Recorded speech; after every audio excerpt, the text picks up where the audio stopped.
Hello, my dear students.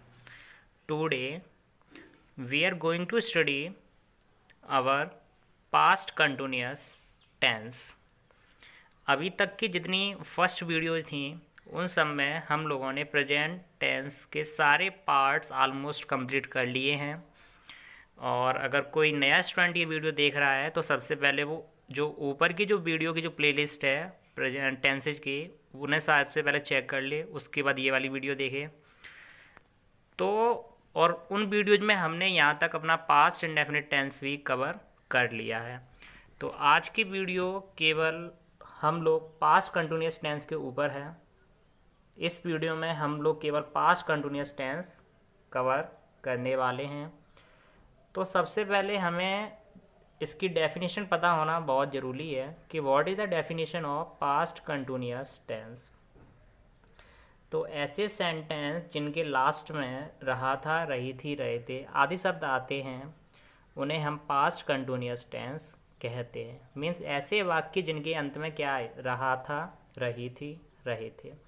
For example, Ram खाना खा रहा था, तुम गाना गा रहे थे, मैं स्कूल जा रहा था, बच्चे किताब पढ़ रहे थे, वे फुटबॉल खेल रहे थे। सबके लास्ट में क्या आ रहा है, रहा था, रही थी, रहे थे।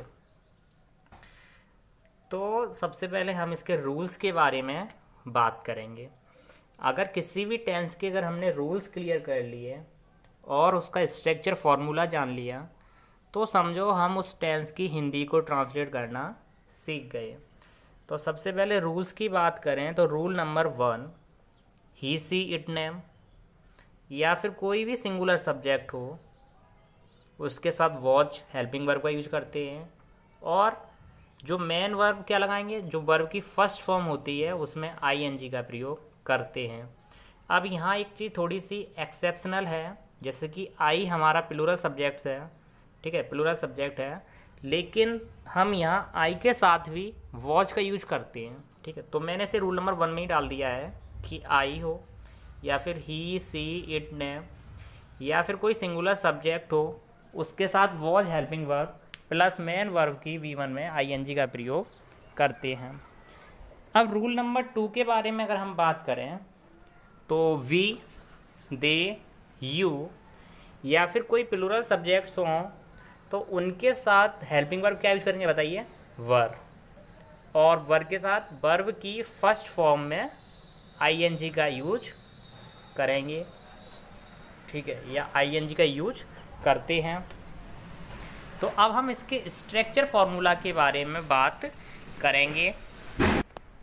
तो हम लोग इसका स्ट्रक्चर फॉर्मूला देखते हैं कि सबसे पहले अफर्मेटिव के बारे में जानेंगे। रूल्स फॉर मेकिंग सेंटेंसेज में हम अफर्मेटिव में कैसे उसकी इंग्लिश बनाते समय ध्यान में रखेंगे कि सब्जेक्ट को कहाँ यूज करते हैं, वर्ब कहाँ करते हैं। तो इसका स्ट्रक्चर फॉर्मूला हम देखते हैं। तो in affirmative sentences firstly we use subject, we use subject plus was verb plus V1 plus ING plus object plus other words. In negative sentences की अगर हम बात करें तो first we use subject plus was verb plus not plus V1 plus ING plus object plus other words. And rule number 3, structure formula of interrogative sentence is firstly we use was verb, means helping verb को सबसे first number पे use करते हैं। After that subject plus V1 plus ING plus object plus other words and at last question mark. In interrogative negative sentence firstly we use helping verb was verb, उसके बाद subject. और आपको मैं कई video में बता भी चुका हूँ कि चाहे इंटरोगेटिव नेगेटिव सेंटेंस हो या फिर डबल इंटरोगेटिव नेगेटिव सेंटेंस हो, इन दोनों ही सेंटेंसेज में जब हेल्पिंग वर्ब हमारी आगे आती है और टेंस हमारा नेगेटिव होता है तो नॉट हम लोग सब्जेक्ट के बाद में यूज करते हैं। और चाहे वो इंटेरोगेटिव निगेटिव होगा तो वो पूरा इंटेरोगेटिव के स्ट्रक्चर फार्मूला से सेम होगा, बट नॉट सब्जेक्ट के बाद में और इंक्लूड हो जाएगी। ऐसी डबल इंटेरोगेटिव निगेटिव का जो स्ट्रक्चर होगा वो डबल इंटेरोगेटिव टेंस के सेंटेंस का पूरा सेम होगा, बट जो नॉट होगी वो सब्जेक्ट के बाद में और ऐड हो जाएगी। तो आप लोग जैसा कि देख ही सकते हैं, इंटेरोगेटिव निगेटिव में सब्जेक्ट के बाद नॉट और पूरा इंटेरोगेटिव का डिट्टो कॉपी। डबल इंटेरोगेटिव में इंटेरोगेटिव वर्ड्स, तो डबल इंटेरोगेटिव की बात करें तो सबसे पहले इंटेरोगेटिव वर्ड्स, उसके बाद was verb plus subject plus V1 plus ING plus object plus other words and at last question mark. Double interrogative negative की बात करें तो वही सेम रहेगा ऊपर के जैसा, interrogative words plus was verb plus subject और सब्जेक्ट के बाद में क्या ऐड होगा, not plus V1 plus ING plus object plus other words plus question mark. अब हम इसकी एक्सरसाइज के बारे में बात करें तो एक्सरसाइज में जो हमारा फर्स्ट टेंस है, जैसे कि वो क्या है, आप लोग स्क्रीन पर देख ही सकते हैं कि तुम कल आगरा जा रहे थे। तो इसमें सब्जेक्ट क्या है, तुम हमारा सिंगुलर सब्जेक्ट है, प्लूरल प्लूरल है। तो तुम की इंग्लिश यू, तो यू के साथ जो हेल्पिंग वर्ब यूज करेंगे, बताओ क्या करेंगे, वॉज या वर, तो वर। अब V1 क्या है, इसमें जा रहे थे तो गो, और गो में क्या यूज कर देंगे, ING। तो you were going to Agra, कब, कल, जो निकल गया, तो उसकी इंग्लिश यस्टरडे।